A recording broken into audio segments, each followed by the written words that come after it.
തൊട്ടുപോകരുത്. നാളൊരു പട്ടിയെ പോലെ പിന്നെ എന്റെ പുറകെ വരാൻ. സിജോ വാ പോവാം. കയ്യിലെടുത്തിന് ഒരു മാറ്റവും ഇല്ല. ഇപ്പോഴൊട്ടും മാറിയിട്ടില്ല അല്ലേ?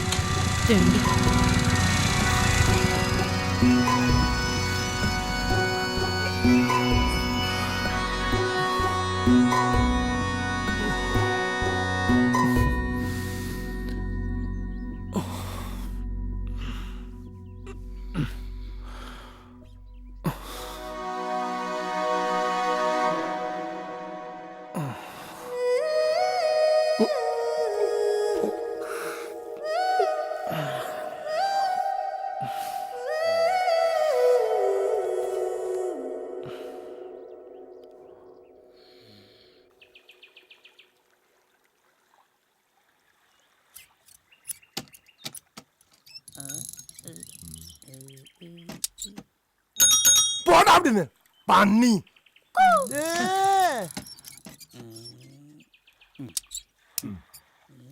നോക്കൂ അക്ബർ, ഇവിടെ അക്ബർ ചേർന്നു, താഴെ 2 പേർ. ഇപ്പൊ 2000 രൂപ അക്ബറിന് കിട്ടും. താഴെ താഴെ ഓരോരുത്തരും 2 പേരെ വീതം ചേർക്കും. അപ്പോ വീണ്ടും 2000 രൂപ കിട്ടും. പിന്നെ 4000, പിന്നെ 8000, അങ്ങനെ ആഴ്ചയിൽ 5000 രൂപ വരെ കിട്ടും. മുടക്കുന്നതോ വെറും 5000. പോയി പഞ്ഞരികളാമേ. അപ്പോ ആളുകൾ ചേരുവല്ലേ? ഇന്നലെ ചേർന്ന എന്റെ കീഴെ 8 പേരായി. നിങ്ങൾക്ക് എന്നെ വിശ്വാസമില്ലേ?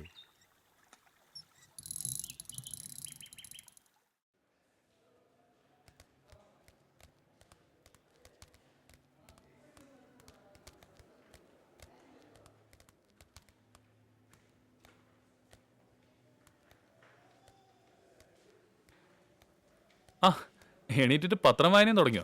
ഞാൻ താമസിച്ചു. നീ എപ്പോഴാ പോയെ? ഞാനും താമസിച്ചു. പോകാൻ നേരം നിന്നെ വിളിച്ചു. നീ ഭയങ്കര ഉറക്കമായിരുന്നു. ആ പിന്നൊരു കാര്യമുണ്ട്. നാളെ 1-ാം തീയതിയാ. 1-ാം തീയതി എന്താ? ആ December 1 അല്ലേ? എല്ലാ കൊല്ലവും ഉണ്ട് വേൾഡ് എയ്ഡ്സ് ഡേ. അതിനും ആഘോഷവും? ആ അങ്ങനെ കാര്യമായിട്ടൊന്നുമില്ല. പിന്നെ ഇപ്രാവശ്യം ഡോക്ടറിന്റെ പുസ്തകം എന്തോ പ്രകാശനം ചെയ്യുന്നുണ്ട്. ആ അതുകൊള്ളാലോ. വാ നമുക്ക് റൂമിലേക്ക് പോവാം. ഓക്കേ.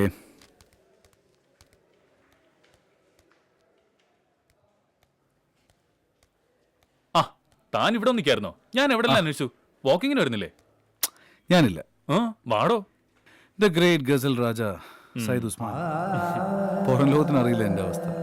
റോഡിൽ ആരെങ്കിലും തിരിച്ചറിഞ്ഞ അത് വേണ്ട, തമ്പിക്കും. ഓക്കെ, ഞാൻ പോയിട്ട് വരാം. ഓക്കെ.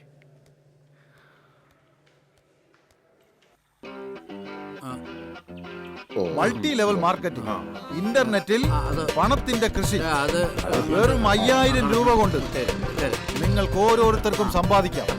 ചെയ്യേണ്ടത് ഇത്രമാത്രം: ഒരാള് 2 ആളെ ചേർക്കണം. ആ 2 ആള് മറ്റ് 2 ആള്. അപ്പൊ 2000 രൂപ കിട്ടും. പിന്നെ ഒരാഴ്ച കഴിഞ്ഞ് മറ്റൊരു 2000. ഓക്കെ? അങ്ങനെ കഴിഞ്ഞു. ഈ ഇലക്ട്രിക് ബോക്സ് തന്നെ ഇങ്ങനെ ആടി ആടി നിൽക്കുക. പിന്നെയാണ് നിന്റെ പീസ്. ഒന്ന് പോകത്താറേ കൊച്ചേ, അതിന്റെ അടുത്തൊന്നും പോകരുത് കേട്ടാ, കറണ്ട് അടിക്കും. കാന്താരി.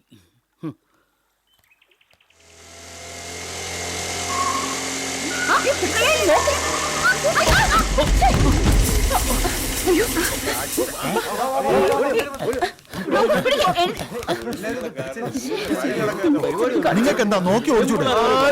പഠിക്കാൻ ഇറങ്ങിയാ പോലെ.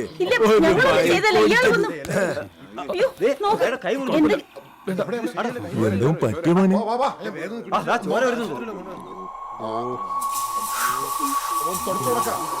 ചോര വരുന്നുണ്ടല്ലോ. ചോരയാന്ന്.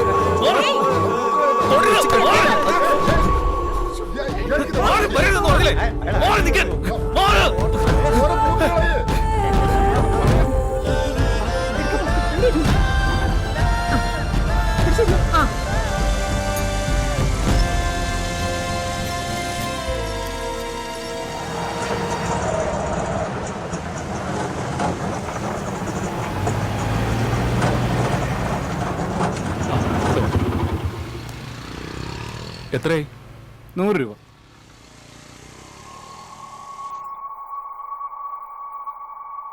എന്താ ഏട്ടാ? പൈസയും വേണ്ട, ഒന്നും വേണ്ട. ആളെ വിട അണ്ണാ. രാവിലെ വേർത്തമാറി ഇറങ്ങിക്കോളും മനുഷ്യനെ മെനക്കെടുത്തന്നെ.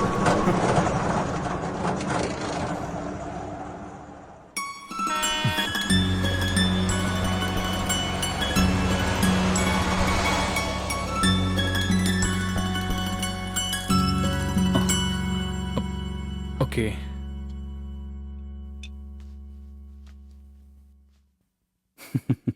എന്തായാലും കൊള്ളാം.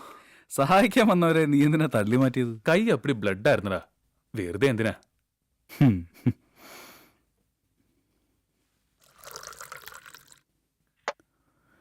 ശ്യാം, എന്നാ കുടിക്ക്.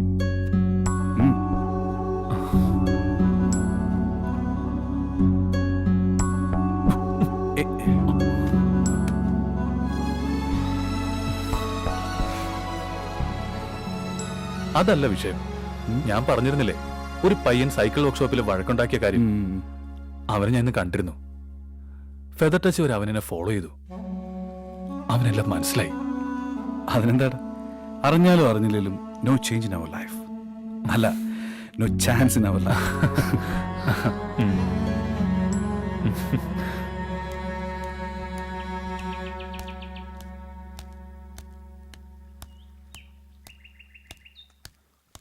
അങ്കിൾ അങ്കിൾ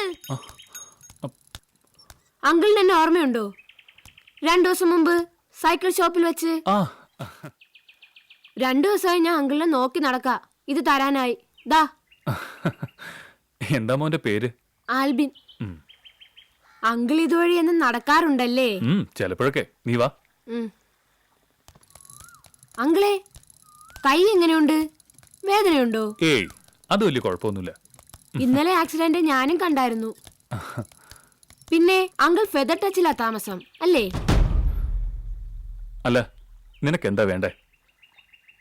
അല്ല, എന്നെയും സ്കൂളിൽ നിന്ന് ഇടയ്ക്കിടയ്ക്ക് ഫെദർ ടച്ചിലേക്ക്. എന്തിന്? ഞാനും ദീനക്കാരനാ അങ്കിളെ. എയ്ഡ്സ് ഇല്ലാത്ത ഒരു എയ്ഡ്സ് രോഗി. അങ്കിൾ കയറിക്കോ, ഞാൻ ഫെദർ ടച്ചിൽ ഇറക്കാം. അല്ല, ഒരു കൈ കട്ടപ്പുറത്തായതുകൊണ്ട് പറഞ്ഞതാ. മോൻ വാ. ഈ ലേക്കിനരികെ എന്റെ വീട്, സ്കൂൾ ഇക്കരയും. ഈ സൈക്കിളിന് എന്നും എന്തേലും പണിമുടക്ക് കാണും. നമ്മുടെ അക്ബറിക്കയില്ലേ സൈക്കിൾ ഷോപ്പ് നടത്തുന്ന, പുള്ളിക്കാരൻ പറയുന്നത് ഇനി പഞ്ചറൊട്ടിക്കാൻ 2 ടയറിലും 1 ഇഞ്ച് പോലും സ്ഥലമില്ലെന്നാ. നിനക്ക് മാറ്റിക്കൂടെ? നടക്കില്ല അങ്കിളെ. വല്യച്ഛന്റെ വീട്ടിലാ ഞാൻ നിക്കണത്. മോന് CBSE ഫീസ് അടയ്ക്കാൻ തന്നെ വല്യച്ഛൻ കാർ ഓടിച്ച് കിട്ടുന്നത് തികയുന്നില്ല. ഇത് വിറ്റാ പിന്നെ പുതിയൊരെണ്ണം പ്രതീക്ഷിക്കണ്ട. സ്കൂളിൽ പോകാതിരിക്കാനും പറ്റില്ല. എനിക്ക് പഠിക്കണം മകളെ. ഞാൻ പിന്നെ പുതിയൊരു സൈക്കിൾ വാങ്ങാൻ കുടുക്ക കൂട്ടുന്നുണ്ട്. അങ്കിളെ, ദാ ഇത് പിടിച്ചേ. ഏയ് വേണ്ടടാ, നീ തന്നെ വെച്ചോ. നിന്റെ കുടുക്കേടാലോ. നല്ല കഥ. അങ്കിളിന് കാശ് തരാൻ കുടുക്ക പൊട്ടിച്ചാ ഞാൻ ഇതെടുത്തേ. പോട്ടെ അങ്കിളെ.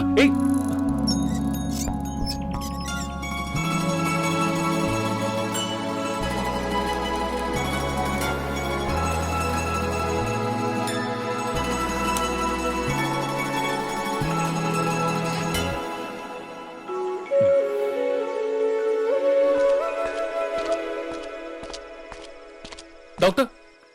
ആ എന്താ ശ്യാം, എനി പ്രോബ്ലം? ഏയ് ഇല്ല. ഡോക്ടർ തിരക്കിലാണോ? അല്ല, പറഞ്ഞോളൂ. അല്ല, ഡോക്ടറിന് ഒരു ആൽവിനെ അറിയോ? ആൽബിൻ? ഓ, ആ പൊക്കം കുറഞ്ഞ സൈക്കിളിൽ വരുന്ന. അറിയാമോന്നോ ആ ബിരുദന്? അട്ടെ, തനിക്കെങ്ങനെ അറിയാളെ? വാക്കിങ്ങിന് പരിചയപ്പെട്ടതാ. എനിക്ക് നന്നായിട്ട് അറിയാം. വലിയ ദേഷ്യക്കാരനാ, പാവം. അല്ല, അവൻ എന്താ ഡോക്ടർ ഇവിടെ? അവനൊന്നും ഉണ്ടായിട്ടല്ലടോ.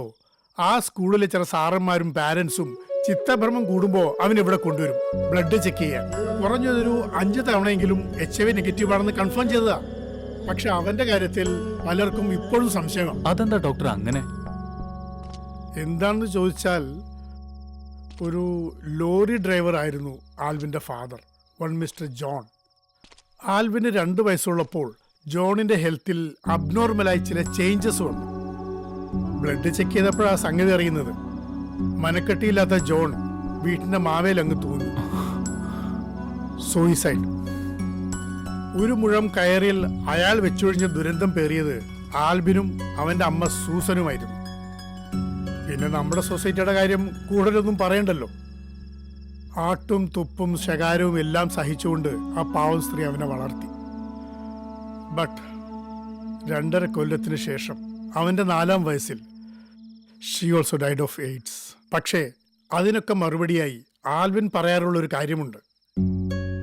ആലോലം പൈതലേ എന്നോമൽ വളരണീ നന്മതൻ മൊഴികളിൽ മധുരമാകാൻ.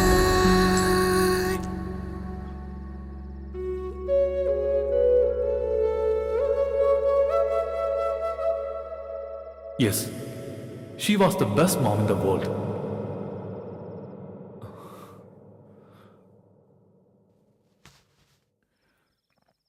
But ഉസ്മാൻ, അവൻ HIV affected അല്ല.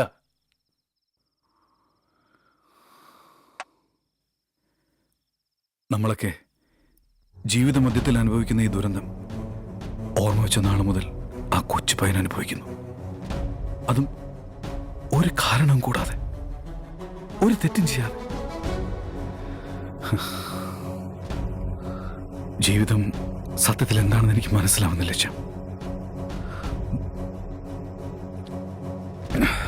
Good night.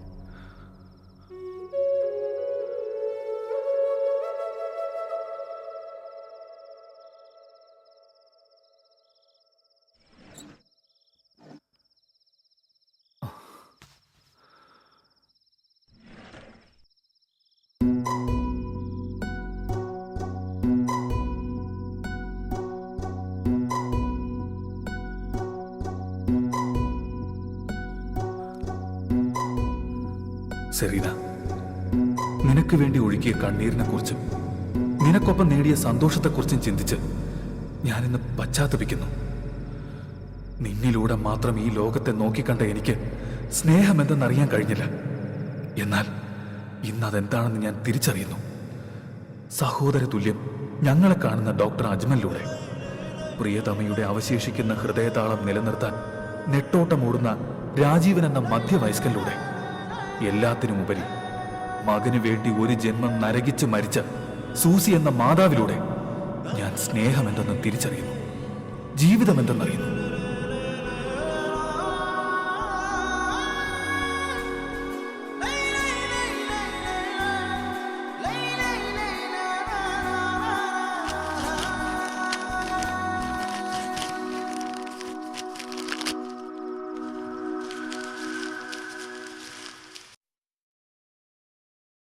കേരളത്തിൽ വീണ്ടും കോടികളുടെ മണി ചെയിൻ തട്ടിപ്പ്. തിരുവനന്തപുരം കേന്ദ്രമാക്കി പ്രവർത്തിച്ചു വരുന്ന രജിസ്റ്റർ ചെയ്തിട്ടില്ലാത്ത സ്പിക്ക് ആൻഡ് സ്പാം എന്ന കമ്പനിയാണ് തട്ടിപ്പ് നടത്തിയിരിക്കുന്നത്. കമ്പനി ഉടമകളെന്ന് അവകാശപ്പെടുന്ന സാംബശിവൻ, അനിരുദ്ധൻ എന്നിവർ ഒളിവിലാണ്. കേരളത്തിന്റെ വിവിധ ഭാഗങ്ങളിൽ നിന്ന് 5 ലക്ഷത്തോളം പേരാണ് തട്ടിപ്പിന് ഇരയായിരിക്കുന്നത്. പോലീസ് ഇവർക്ക് വേണ്ടി ഊർജിതമായി തിരച്ചിൽ നടത്തിക്കൊണ്ടിരിക്കുകയാണ്. താൻ കൂടുതലൊന്നും പറയണ്ട. തിന്നാതെയും കുടിക്കാതെയും പിന്നെ പിള്ളേരുടെ പൊടി സ്വർണങ്ങളും വിറ്റിട്ടാ തനിക്ക് കാശുണ്ടാക്കി തന്നത്. എന്നിട്ട് ഇപ്പൊ അറിയില്ല എന്ന് പറഞ്ഞാലുണ്ടല്ലോ. സത്യമായിട്ടും എനിക്കൊന്നും അറിയില്ല. നിങ്ങളെപ്പോലെ കമ്പനി ചേർന്ന ആളാ ഞാൻ.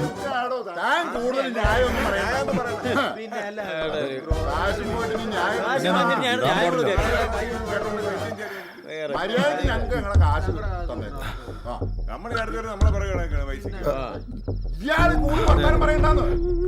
നീ ഇവിടെ മണിമാളിയെ കെട്ടി പൊക്കി വെച്ചേക്കല്ലേ? ആ ഇത് വിറ്റിട്ടാണ് ഞങ്ങളുടെ പൈസ. അല്ലാണ്ട് ഇവിടെ ഒരു അടിയാണ് സംഭവിക്കില്ല. എന്താണോ കരുതിയത്? അത് ശരി, തീരുമാനം ഉണ്ടാക്കാൻ പറ്റുമോ? എന്റെ ഈശ്വര,